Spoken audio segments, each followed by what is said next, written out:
Hey all you infinite eternal beings, this is Quinn and Alice here. We're just going to talk today about what we're going to do with this channel.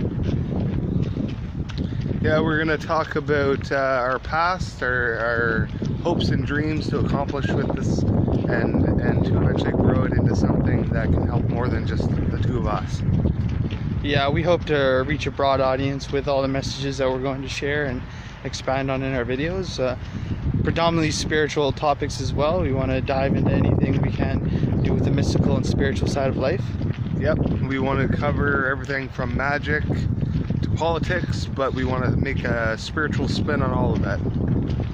Exactly. So, regarding to our past, I'm just going to tell you a little bit about myself. I was raised in the Bahamas, and I moved to Ottawa, Canada when I was 18. Been living here for about 5 years now. Yeah, I moved to Ottawa, Ontario from St. John, New Brunswick, which is an Atlantic province in Canada, for anybody that's not from Canada. I grew up both in St. John and Hampton, New Brunswick, and moved around a lot. I grew up in foster care right up until I was 21, from the age of 4.5. Had a pretty rough life. I've grown a lot from it. It's made me stronger, made me care more about people, made me not want to be like the evil people in my life, which made me a very spiritual and loving person. So I'm going to start to talk about my illness, and then Quinn will talk about his illness. We both have mental illnesses. I have some developmental problems, memory issues, and attachment disorder, which means I sometimes trust the wrong people or don't trust the right people. I have ADHD, but it's mostly reduced to ADD at this point. I have bipolar and schizophrenia combined, which is called schizoaffective. I have anxiety and panic disorders, social anxiety, mostly due to being an empath, the social aspect. But anyway, yeah, I've overcome a lot of problems. I've struggled with overcoming the barriers in my way, but I've come this far, and I desire to help as many of you as I possibly can. Yeah, and my personal illness, I also have schizophrenia, and I've had everything from hearing voices to having very hallucinatory experiences all the time, and having but all of it was very mystical as well. I had very out of body experiences, and that's something that we both very much had, mystical experiences. We recognize that mental illness in its most advanced cases is almost always spiritual. There are spiritual overtones or undertones to it.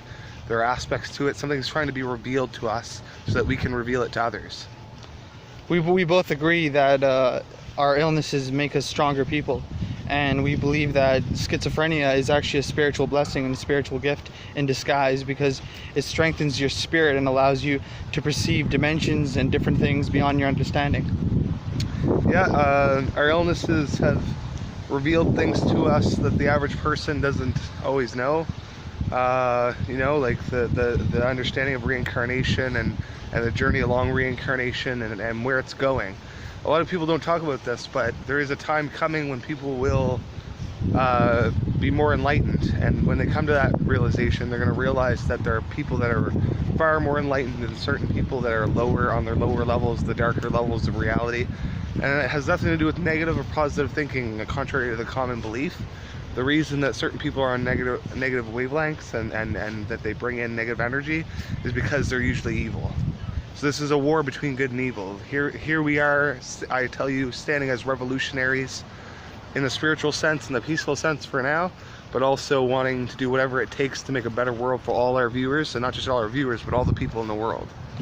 I completely agree, and I do believe that humanity is going through a time and an age of awakening, and a time and age of just the damn, I'm gonna pause it. So on the topic of evil and good and the battle between evil and good, we must understand that neither the dark nor the light is inherently evil or good, neither white nor black, nor anything inherently evil or good. That it is in the decision of the thing, in its heart, in the heart of the thing, that defines what is good and what is evil. Yep, it's all directed in our heart. It's the compass of your heart that directs what is good and what is evil. It's your intention and your heart and your mind that will direct the decision between good and evil. And as the voices in my head have often tried to say, they try to blame you. They try to make it seem like you desired to hurt somebody, you desired to do this, you desired to do something else, you desired to make other people miserable. The voices, when you have voices, when it becomes advanced and you've had a lot of episodes, if you do have the negative side of schizophrenia or schizoaffective disorder, even the negative sides of bipolar, you will end up experiencing these voices, these presences, these forces that attack us. They're spiritual parasites that feed and try to create fear within us. Yeah, exactly. And if you do have schizophrenia, then you can experience this negative side and this negative reality with it, with voices telling you negative things about yourself and other people. They could even tell you to do negative things.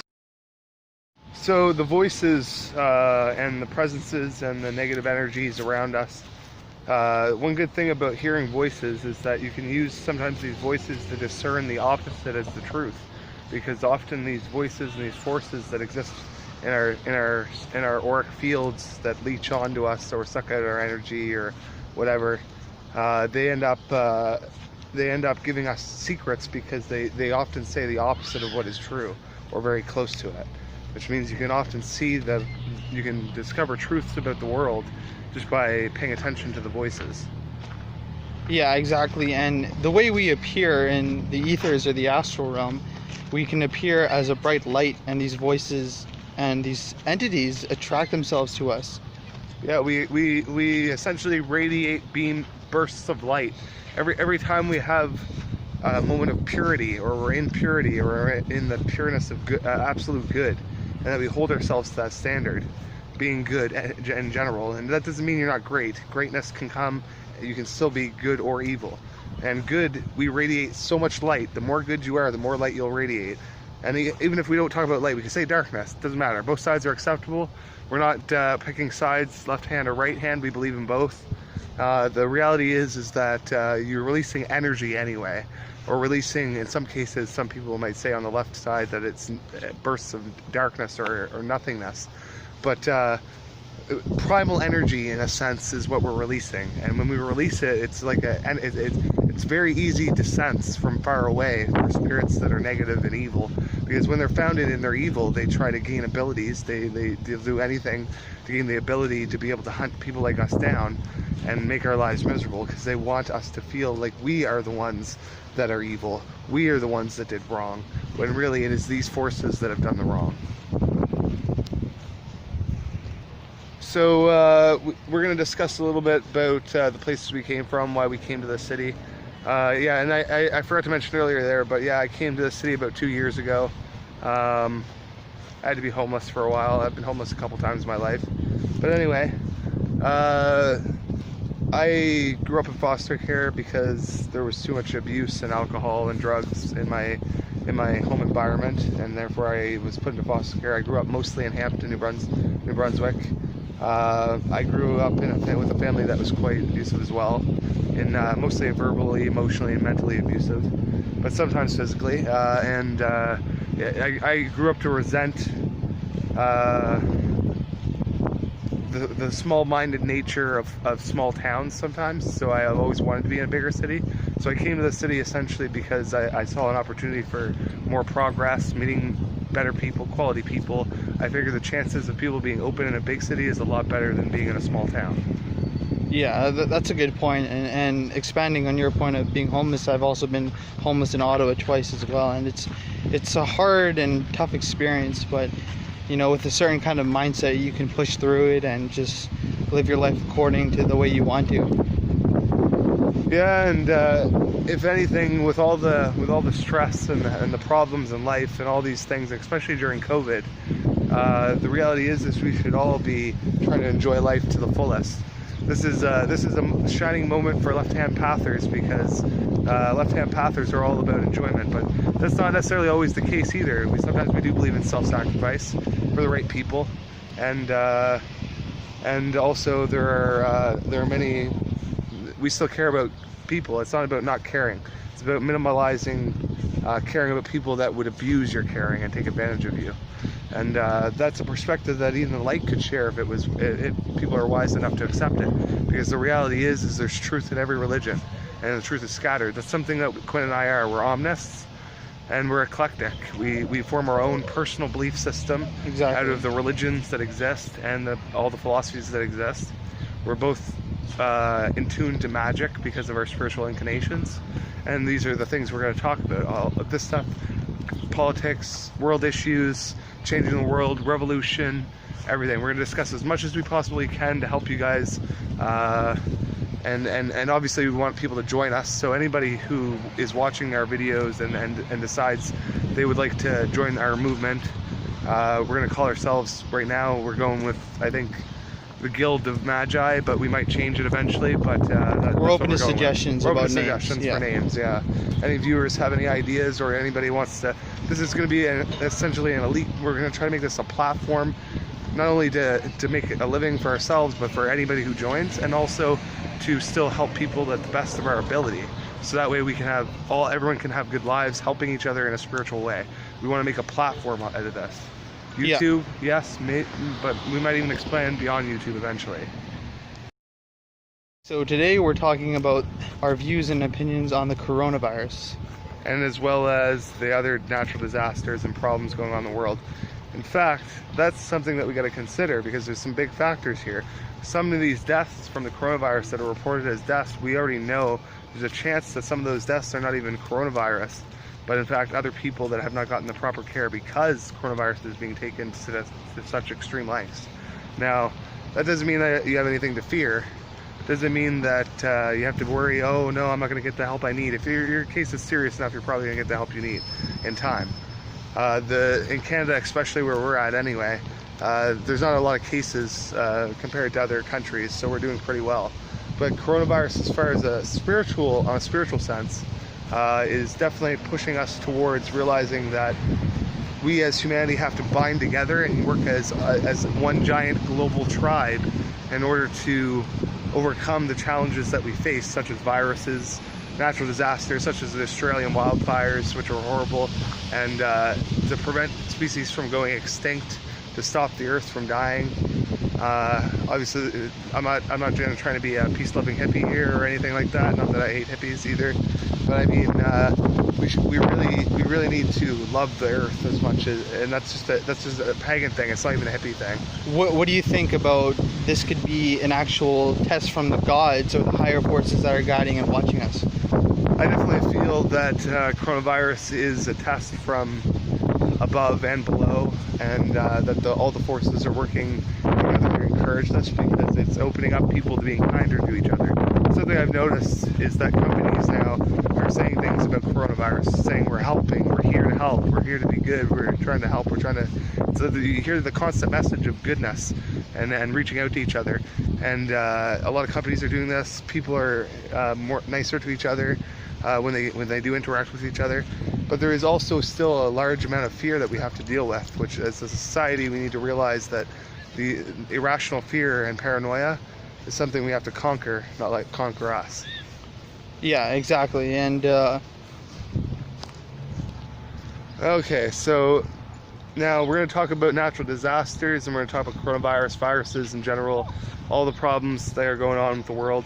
But the reality is that all these things combined, and the global warming, the impact that global warming is going to have on our society, is going to be capable of destroying a billion species, they say, I believe, or a million. It was either a million or a billion species. I think it was a billion, though, I believe.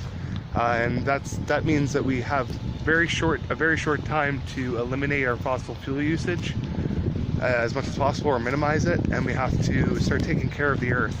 We don't have time. We can't let that many species die.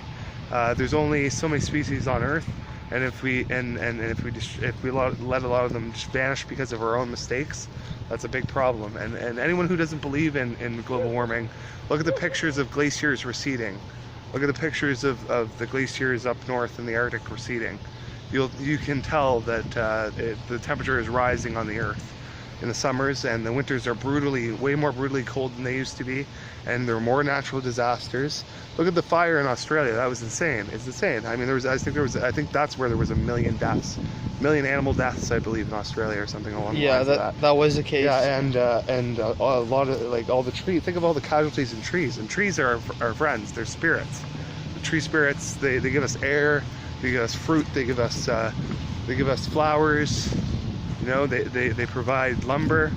There's so many reasons for us to value trees, and losing so many is a bad thing right now, especially considering the bees are dying off and are not pollinating as much, and that has not. We still don't know how to solve this problem. Any of these problems. So Quinn is going to now talk about some of the similar issues and things in the world, or whatever he wants to talk about. I'll give him the floor. Go ahead, Quinn. Well, what people need to realize is that Mother Earth is a very live, sentient planet, and she knows exactly what we're doing to the planet and to her. And she's aware of all these fires, all these hurricanes, all these viruses are happening right now, and it's important for us to be empathetic with her feelings. And being from the Bahamas, I knew about the Hurricane Dorian, that I knew a lot of people that were affected by it, and it's such a huge disaster. And people can even say that maybe Mother Earth is just purging a certain kind of emotional stress because what we're doing to the planet needs to be changed. There's also something to be said about viruses being sent here from ETs and therefore possibly godlike races or god races. Watch Ancient Aliens. That they are sending us these viruses not only to test us, but also to evolve us. We are meant to evolve from this. Exactly. They say these codes in DNA can be activated for us to strengthen our immune system and our genome to become a stronger race. And also possibly the humans as we know it could evolve many things in the future. We're also going to talk, this is another thing I haven't mentioned that we were going to talk about, but I mean, we definitely are going to talk about it. Technology and its importance in amplifying magic is a huge thing right now. The more we do research into the occult, the more we have the ability to unite science, technology, and magic and spirituality all into one thing, the better we are off. And right now, science is agreeing with a lot of spirituality and magic. We're seeing a lot of base theories that make perfect sense in the spiritual realm and in the scientific realm. And the technology is just able to back that up. It is the hardware that will back up the future and the change and the possible evolution of mankind into at least superheroes, if not gods. That's right. That's right. So to wrap this up, we're gonna say simply that we wish to use this channel and to help our viewers and interact with our viewers as much as possible. We want to interact with our viewers. Whether you subscribe, it doesn't matter. Doesn't matter. Anybody has a comment, a question, we want to try to interact with as many people as we can. We'll try our best, and we want to affect the world. We want to change the world. That's our main goal here. Our goal is to make a world that is better than we were given, better than our parents were given. We want to make a world that is, and that doesn't necessarily mean having huge, massive buildings like the one behind us, or structures and things of human creation are not necessarily a representation of civilization. Civilization is love, peace, community, cooperation, teamwork, love, caring, compassion, all these things. Yep. So we'll just wrap it up there by saying we thank you for watching our first video. We're sorry and we apologize for the quality, any problems we might have. We're going to try to do better in the future. Thank you very much for watching. And please like, comment, subscribe, and give us any suggestions how we can do better and anything you'd like us to talk about. Thank you.